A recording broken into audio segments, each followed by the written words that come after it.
Oftentimes when we're talking about resilience, we mean it's our ability to manage stress. Sometimes people say it's our ability to bounce back or bounce forward from things that are stressful. I like to think of resilience as an umbrella and think of stress as like rain. And so in life, like we can't stop the rain from falling, it's gonna fall. But we can make sure that we have an umbrella and that we have a strong, good umbrella. And so that's the way I like to think of resilience in my life. You know, what helps protect me from stress? Hello and welcome to Voices with Talking Talent, the podcast that explores the real issues people face in the workplace. This is a space to have the open and brave conversations that inspire change and spark action. We're Talking Talent, and every week we'll be joined by a different guest. Stay tuned for discussions on the issues that business leaders are trying to overcome and what the future looks like for truly diverse and inclusive organizations. I'm your host, Andrea Paulton. Today's episode is all about the well-being and resilience of working parents. With us today, we have Kristen Bonnet. She's a fabulous coach and she's a content manager at Talking Talent. Kristen, thank you so much for being here. Can you please tell us a little bit more about yourself and what you currently are doing? Yeah, thank you for having me. I'm so excited to be here. So I'm the coach and content manager at Talking Talent. And so what that means is that I support and help manage our associate coaches. And I also help create and review our content that goes out to our clients and our participants. And specifically, I make sure that that is coaching-led content, which means that we aren't just telling people, like we aren't just training people or giving people information. We're giving people information, but we're also going those extra steps where we're coaching and helping them discover how is this meaningful to them, you know, and what do they want to do with that information. I love it. Love it. So let's talk about resilience of working parents. What exactly is your definition of the word resilience? Well, I think everybody has their own definition. This is a great question because everybody should ask themselves, what does resilience mean to me? Oftentimes when we're talking about resilience, we mean it's our ability to manage stress. Sometimes people say it's our ability to bounce back or bounce forward from things that are stressful. I like to think of resilience as an umbrella and think of stress as like rain. And so in life, like we can't stop the rain from falling, it's gonna fall. But we can make sure that we have an umbrella and that we have a strong, good umbrella. And so that's the way I like to think of resilience in my life. You know, what helps protect me from stress?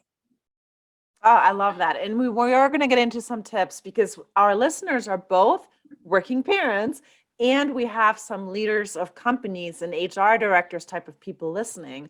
So I want to ask you a little bit about what companies can do to make life easier for working parents. And I want to talk to you about what working parents can do to also get more well-being and resilience. So we're going to kind of shift back and forth between the two different types of people because we have that type of listener, right? So let's start from the basics. So how can companies make the workplace easier to navigate for working parents? First, I think it's really important for companies, for leaders to acknowledge their own experience in this. They're human too. So this has been an extremely uncertain time that we've been in. And so I think one thing that they can do is to begin with themselves. And then when it comes to helping their employees navigate this time or the workplace during this time, I think asking them is really important. They will have the best perspective when we're thinking about our employees' perspective. Asking them is an important piece to that. And communicating with them, making sure that communication is consistent, it's clear, it's transparent. When we do ask for their feedback or their insight, making sure that we're considering that as an employer when we're making decisions or a leader. And so I think that it's really important when we're thinking about benefits. I think it is an important piece, or I hear this pretty often, about making sure that benefits are easy to access. that there's not a ton of barriers or hoops that we have to jump through in order to just access something that's supposed to help us. I've worked at companies where I didn't even know what the benefits were. It was told in the interview process, and it never really got reiterated. And then I would leave, and I'm like, "Oh, I had free gym, and I didn't know I had a free gym." So I love that. Is making it easier for people to actually know what they're getting and how to get there and how to get to those benefits. That's good advice. Yeah, I think asking, like, truly asking your employees what was easy about accessing this or what was challenging, because we hear all the time from employees, I didn't even know I had this resource or this benefit. And then when you're talking about working parents, we already have a million things to do. So it's like one or two barriers sometimes pop up, and it's enough for us to put it off to the next day, the next week, and then all of a sudden we're not accessing resources that could really help us. Yeah. So, yeah. Yeah, I get that. And you mentioned uncertain times. So let's talk about the pandemic. Among the many concerning ways the COVID-19 pandemic has transformed our society, it's been even more complicated for parents at work. We've seen the statistics, we've seen people leaving, we've seen people being unhappy and how difficult it was. So anything from choosing if the parents sent their kids to school or not, even if they get a choice, how they juggle working a full-time job and homeschooling. How do you think this pandemic has changed how companies will treat parents in the future? Because there's been a lot of eye-opening all around. Yeah, it's really shined a light on really important issues, I think. So part of it is that work-life norms, I would say, are changed forever when it comes to why do we do the things that we do? We've had to kind of ask ourselves those questions. And sometimes we don't know why we do them, or it used to work and it no longer works. So we're having to adapt to our new reality. And so what we have found for a lot of the companies that we have worked with, a lot of them are having success when they're able to be creative, they're flexible, they're adapting, they're being open-minded, they're being inclusive, they are seeing this unique strengths and challenges that their teams have as individuals and as groups, and seeing how that impacts their teams and their work. And I think also it's changed empathy. That's become really important. So before, I think we had empathy, when we talked about empathy, we were really talking about empathy like in terms of someone having empathy for someone's feelings, empathizing with their feelings. I think the pandemic and other things that have been going on have forced us to have different levels of empathy. So now you're having to empathize with somebody's circumstances, with their story, with their experiences, with the challenges that they face or have faced or will face. And so I think that there are these new levels of empathy that we are starting to see become really important and meaningful, and they're creating great change in the workplace. And then I think then another important piece is being intentional. The pandemic has caused us to have to become more intentional and understand why it is that we do the things that we do. Even one topic we talk about is interactions. If we're not going to be together, we miss those hallway discussions where we problem solve something or we got to know our team. And so now we're having to be creative about how else can we get those needs met and be intentional about it, Yeah, for sure.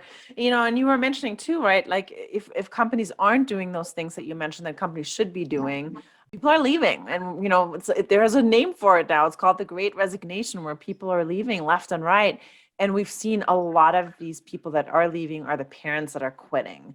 So these people that are now looking for new jobs, what can they do, like in the interviewing process, to make sure they land at the right organization that will take care of working parents and they will look at their needs? Like, are there any interview questions or anything that they should be looking out for while they're looking for new jobs?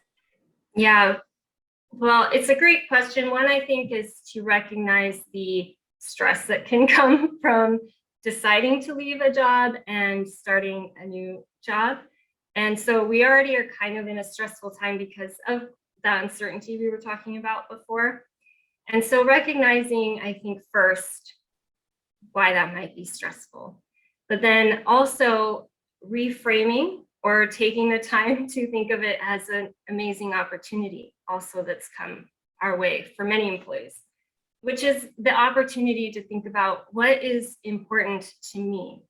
What are my priorities really? And when it comes to my job, what needs does my job fill for me? So sometimes that's money. Sometimes it's connection. Sometimes it's a place to be with other people who are experienced, are educated in the same thing you are. Sometimes it is for professional development. So understanding what needs did I look to my job to meet before, and what needs do I need it to meet now? So maybe if I had my job was a part of what got me connection, maybe I will get connection somewhere else. Is there another opportunity where it doesn't have to all be on my job? Or maybe I didn't get connection before and that's really important to me. And so I'm looking for that in my next role. So I think that getting time to really reflect and ask, what needs do I have? What wants do I have? And seeing this as an opportunity to do that. And then prioritizing and making sure that you are able to identify what it is that you want and the cost of those things too. Everything, we give things to get things, right? So being able to say, this is what I'm willing to give if I'm wanting to get this. Yeah, that makes sense. Are there any questions that they could ask in interviews for the employer? Like, is it okay to say, hey, I have children and sometimes I have to homeschool them, or should they not talk about that? Do you have any advice there on what they can say in the actual interviews to make sure to find out, like, hey, you employer, are you going to take care of me if I need to leave at 4 to go to a doctor's appointment for my child?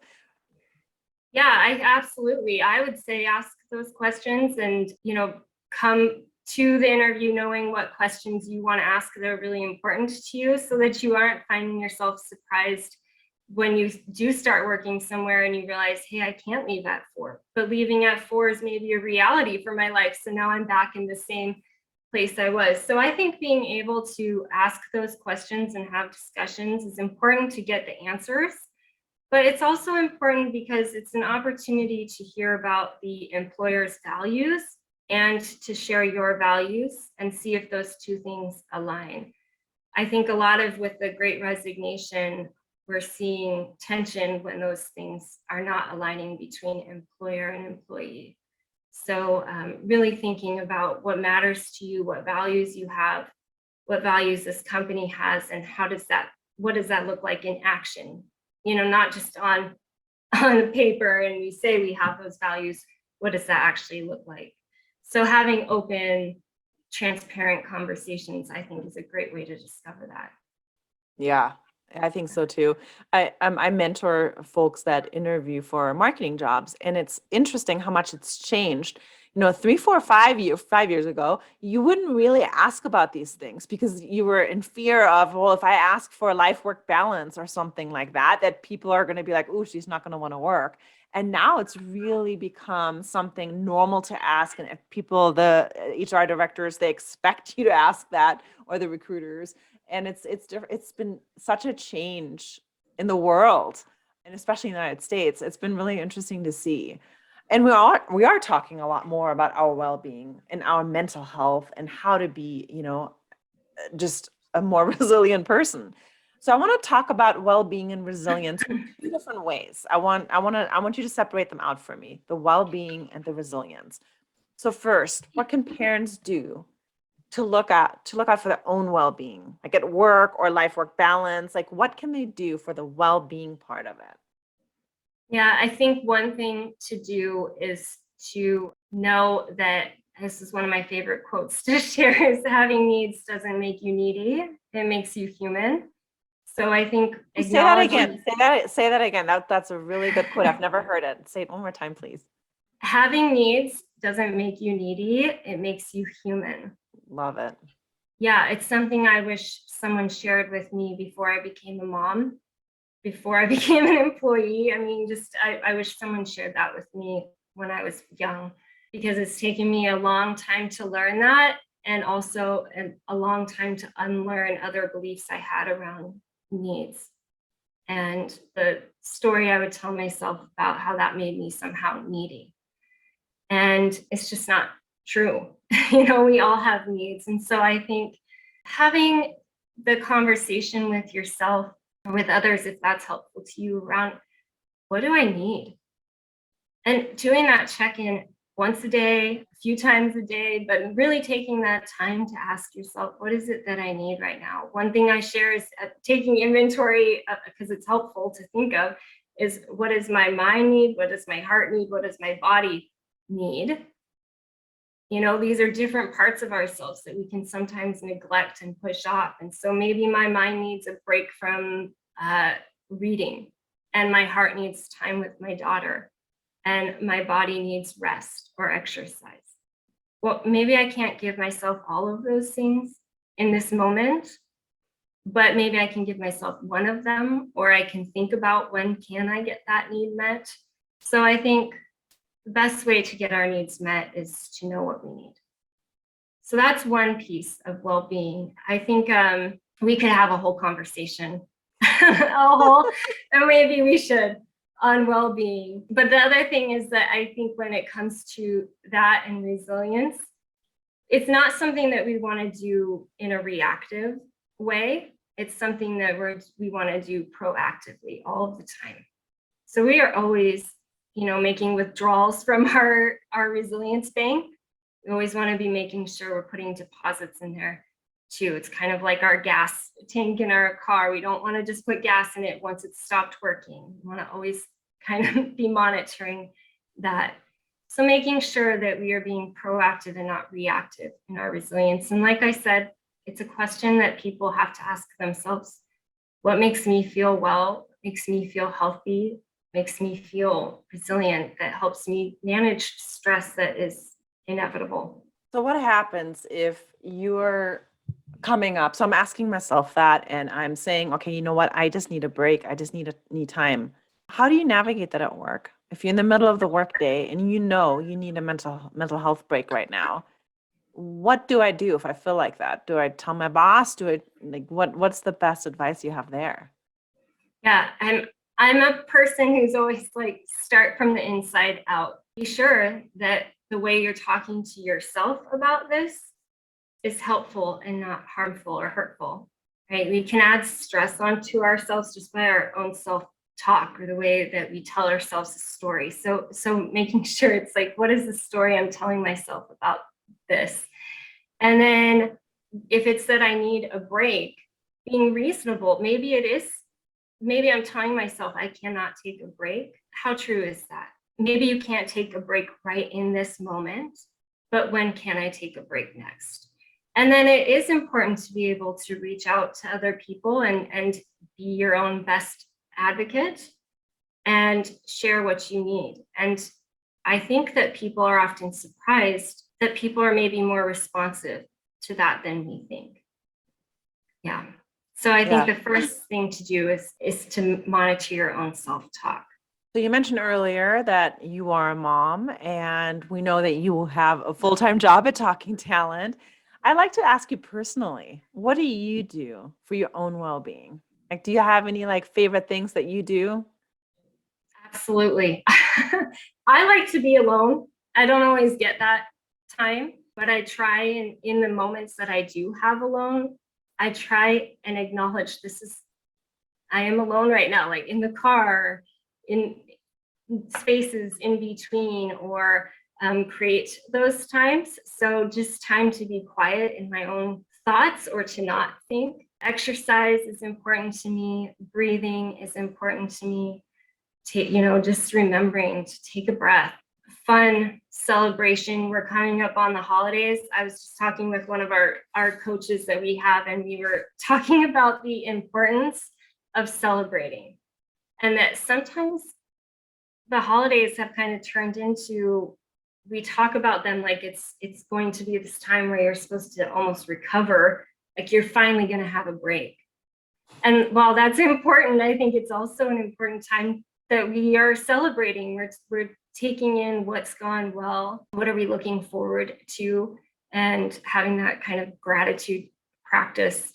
All of those things. I have many things that keep me resilient. One thing I like to share, and I put this in some of our content around gratitude, is I use my senses to think about what I'm grateful for. I will say, like, what am I seeing? What do I see that I feel grateful for?